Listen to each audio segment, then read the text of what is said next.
In keeping with the requirements of the massive open online course on human rights through Swayam portal, having been entrusted with the same responsibility by National Human Rights Commission, National Law School of India, University Bangalore considers it a privilege and honor to have been entrusted with this responsibility.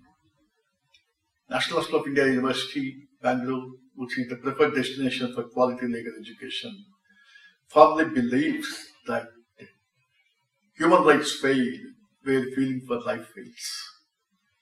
And unless human rights culture is spread, human rights will be endangered. These twin objectives were kept in mind when the theme for the MOOC course on human rights was conceptualized, when the theme was divided into 20 units, each unit focusing on conceptual clarity. Because 21st century is a century people say, with apologies to Rousseau, that man is born free, but he is everywhere in digital change. Therefore, the inhuman being is being relegated to the background, and the robot is coming to the fore. That's what was apprehended even at the Davos meet in 2018, when they said the robot can replicate the brain of human being, but not the heart and soul of human being. Therefore, there is a need for a human renaissance, they said. And we firmly believe that our course on human rights would enable one to have this human renaissance so that human rights are protected, as it is human rights which determine the quality of life, which distinguish between a vegetative existence and a life endowed with dignity, which distinguish between the life of an animal and life of a human being, which clothes human beings with dignity. With this backdrop, let me submit that we have structured the course in such a way that it has been divided into 20 units, not independent but interdependent. And these 20 units, to start with, we have the theoretical foundation of human rights.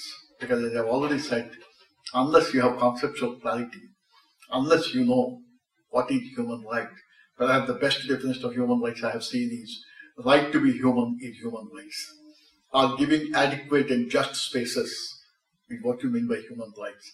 Therefore, what is the theoretical foundation? What has been the evolution of human rights has been stressed in the first unit, Human Rights and Theoretical Foundations, which was handled by one of my colleagues, Dr. D.S. Makalamban. Then, in keeping with the theme of Vasudhaivika Kutumbikam, the concept of one world, we need to understand not only the concept of human rights in national context, but in international context. Because especially in the second half of 20th century, two wonderful incidents, the establishment of the United Nations after the catastrophic Second World War, and the Universal Declaration of Human Rights that was given to us in 1948, have taken human rights to a global context. And the Indian Constitution was the first constitution in the world to have kept an important place for international law in the text of the Constitution of India. And therefore, internationalization or international parameters of human rights, to understand that the concept of one world should be the ultimate goal, was focused on the second unit, Human Rights International Parameters, handled by one of my senior professors, Professor H.K. Nagarajan. Then the Constitution of India is like the Bible to us. The Constitution of India, with its preamble of aspirations and goals, and with the most important Part 3 of the Constitution, which speaks about fundamental rights, is delineated in the third unit by one of my senior colleagues, Professor T.V. Subbarao, and the relationship and the interrelationship the interdependence of fundamental rights and human rights are dealt with in this unit. Then Amartya Sen, the Nobel laureate, says, if you want human rights to have any meaning, if you want to have human freedoms to have any meaning, you have to remove unfreedoms. And he says three basic unfreedoms are absence of right to health, absence of right to food, absence of right to nutritious food, and absence of child care. And unless these unfreedoms are removed, human rights do not have any meaning. And therefore, Unit 4 justly focuses on right to health, which is thematically handled by one of our senior professors, Professor O.V. Nandiman, a holistic perspective of health care. Okay, and health care in a positive sense, in the sense that health does not mean absence of disease. It has a positive connotation. And that positive connotation is spelled out in this right to health by Professor Nandiman. And then the second unfreedom of Amartya Sen, the right to food, one of the most basic and essential rights to improve the quality of life is the right to food. And this is handled by one of our senior colleagues, Dr. Neetu Sharma. Then, right to education. Swami Vivekananda, in one context, said, education is that which makes a human being human, and which bridges the distance between a human being and being human. And therefore, education, which is a tool of empowerment, education which lends an individual with dignity, which provides meaning to life, makes life more qualitative, is a very important all-encompassing right. And the next unit is on right to education, ably dealt with by one of my senior colleagues, Dr. Anuja. And one of the greatest problems that human beings have been facing in 20th century and in 21st century is, do we have any right to privacy? Or as Professor Upendra Bakshi asks, are we already living in a post-human world? And is there any meaning to discuss human rights in a post-human world, especially after 2007?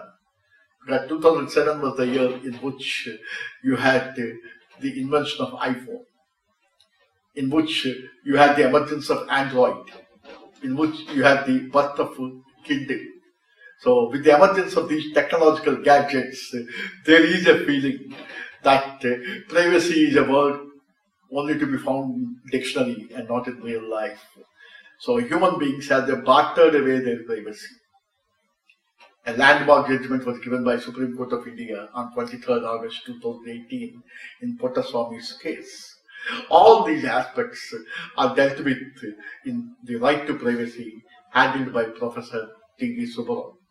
Then the next unit is right to fundamental freedoms. If somebody asks you a question as to how the quality of life is, the answer to it would, to a great extent, depend on what is the extent of fundamental freedoms do you have. Without freedom, does life have any meaning? And can there be certain inalienable rights which are fundamental to the quality of life, that they can never be taken away under any circumstances in life, that they are constant companions, not only from the womb to the tomb, but before womb and beyond the tomb. These are dealt with by Professor V.S. Muller in the next unit of right to fundamental freedoms. Well, in a democracy, information is the most important tool of empowerment. And an informed human being is an essential requirement of a responsible citizenship. And therefore, as to how this right to information has evolved, okay, is it just a higher manifestation of the freedoms mentioned in Article 19? And what have been the catena of cases, and what has been the contribution of the Supreme Court of India to right to information, which is absolutely essential to improve the quality of life and to improve the quality of democratic polity, have been dealt with by Dr. Prashant Desai. The next very important unit is a unit on freedom of religion. Now, one of the essential agencies of social control, people say, is religion and ethical foundations. So, religion juxtaposed with secularism, religion elevated to the level of spirituality. How was it conceived in the Constitution of India? And how were the founding fathers of the Constitution, how did they have that vision and foresight to ensure that a sovereign democratic republic called India continues to be secular while guaranteeing freedom of religion? Now, is freedom of religion unqualified and unrestricted, or can you impose certain restrictions? Okay. And how does religion contribute to promote the constitutional goals? This is dealt with by Professor V.S. Muller on freedom of religion in the unit on freedom of religion. Then, India is a land, India is a country known for preserving its values of pluralism. As former President Pranab Mukherjee said in one context, the concept of one language, one religion does not apply to India. India is a melting pot. India has been giving place to everyone. So, levels of tolerance, levels of understanding, levels of acceptance, and respect for the rights of the minorities. How did the Constitution deal with it? Now, why did the Constitution founding fathers keep a couple of important articles on the rights of minorities, and did not confine it only to religious minorities, but also extended it to linguistic minorities? How does it fit within the main frame of the constitutional or constitutional goals is dealt with by, again, one senior professor, Oliver V.S. Muller. The next unit is a very important unit for protecting society, for protecting nation, and the responsibility of the police and human rights.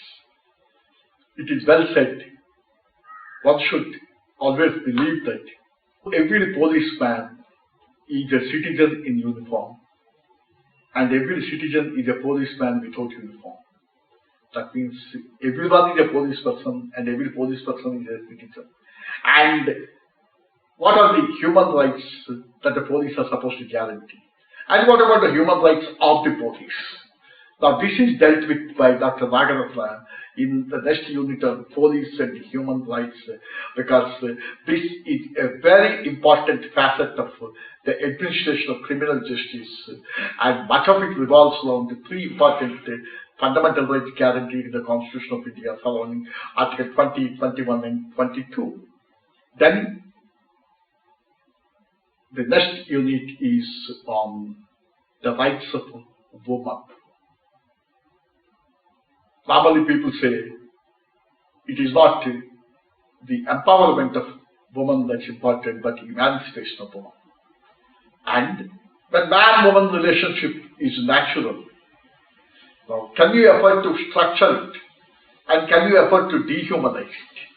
So humanizing natural relationships is absolutely essential.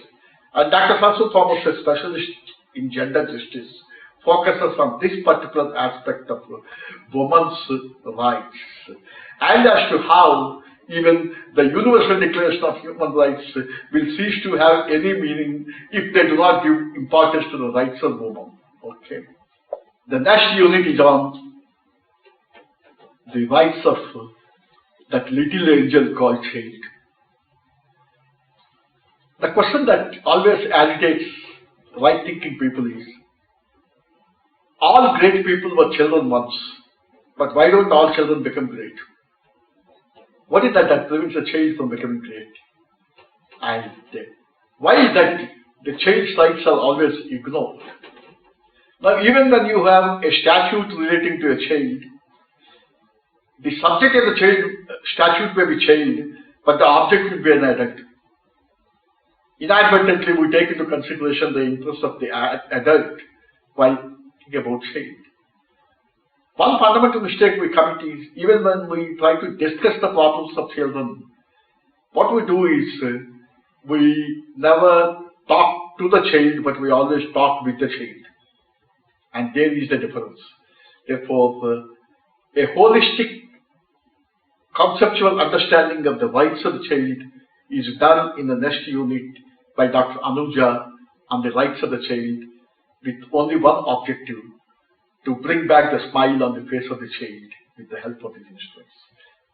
And the next topic that will be dealt with is human rights of the elderly people. Philosophers say nobody can arrest the inexorable march of time. And they say when you respect an elderly person, you are respecting an elderly person within yourself. And therefore, the elderly person who have given the best years of their lives for the growth of different institutions, starting from family, society, to nations, in the best years of their lives, how can they be taken care of in the sunset years, as they would like to call? Now, what are our obligations to them? How should we treat them with respect, with reverence, without violating the dignity of the elderly people? And can law alone do everything for protecting the rights of elderly people? What are the other requirements? All these are dealt with by Dr. Yashomati Ghosh in this unit on human rights of the elderly people. The next unit is a very important unit that has been agitating the minds of all right-thinking people, especially in the last 5 years, with the curtain of judgments coming from the Supreme Court of India. And I will say the Supreme Court of India has liberated certain sections in criminal law and certain rights in Constitution of India from the narrow confines, while granting rights to transgenders. Because the stereotype dichotomy of sexes is only a thing of the past. And all human beings, they are entitled to dignity, irrespective of this stereotype. Therefore, we are required to come out of that. And Professor Elizabeth very ably deals with the rights of the transgender and what is that is expected of us to make the lives of transgenders lives with dignity and care. Dr. Saraswati Thomas in the next unit on rights of the differently abled people. All human beings are able. Only this is a difference of degree and not of kind.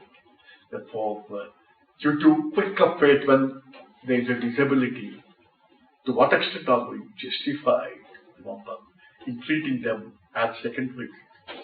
Therefore, what is that we are supposed to do to protect their rights, to make them join the mainstream, and to take care of them? What are the statutory obligations? And what has been the development and evolution of law in protecting the rights of the differently abled persons will be dealt with by Dr. Saraswati Thomas. The next unit is a very important unit, which speaks about the rights of workers. Because whatever be the importance that services sector has gained in 21st century, one should remember it is the worker that is the fulcrum of the society. And the sweat and the blood of the worker is what makes our infrastructure. And therefore, what are the rights of the workers? Now, in the name of globalization, are we driving the workers to the background? Or are we protecting their rights? And what are the constitutional rights to them? What are the statutory rights to them? Will be dealt with by Dr. Anuja on the rights of workers. Then the next one is a very important unit about the place where we live, environment. As somebody said, environment is the place where we live. Development is what we do. How can we sacrifice where we live for what we do? Therefore, how do you protect environment? And in keeping with the Sanskrit slogan, Dharma Rakshati Rakshitaha, it is said, Vriksha Rakshati Rakshitaha. So what are your constitutional obligations to protect the environment so that we will not let down the posterity and we will bring back the smile on the faces of our grandchildren giving them a pure and clean environment. This is dealt with by my colleague Sufin Sundarraj in the unit on right to environmental protection. Well, friends, rights without remedies have no meaning. As it is well said, rights jurisprudence is important, but remedial jurisprudence is more important. When Dr. B.R. Ambedkar was asked after the Constitution was adopted, "Sir, what is the most important article in the Constitution of India?" He said, "I will give my preference to Article 32 of the Constitution of India, which speaks about the remedies." Okay, when a fundamental right is violated, what is the remedy that's available? And therefore, the right relating to the remedy, according to Baba Sahib Ambedkar, is the most important article. And therefore, we have conceptualized one entire separate unit on redressal mechanism for violation of human rights. What are the trends? Including the compensatory jurisprudence that has been the unique feature of the Supreme Court of India in the origin and evolution of human rights. These are the 20 units that have been conceptualized by the National Law School of India University in structuring the program on human rights as per the requirements of Swayam Portal. And as the head of the family of National Law School of India University, Bangalore, I believe that this humble human exercise from National Law School of India University will be received well by people concerned for human rights, because we feel that all are foot soldiers in promoting the culture of human rights. Thank you very much.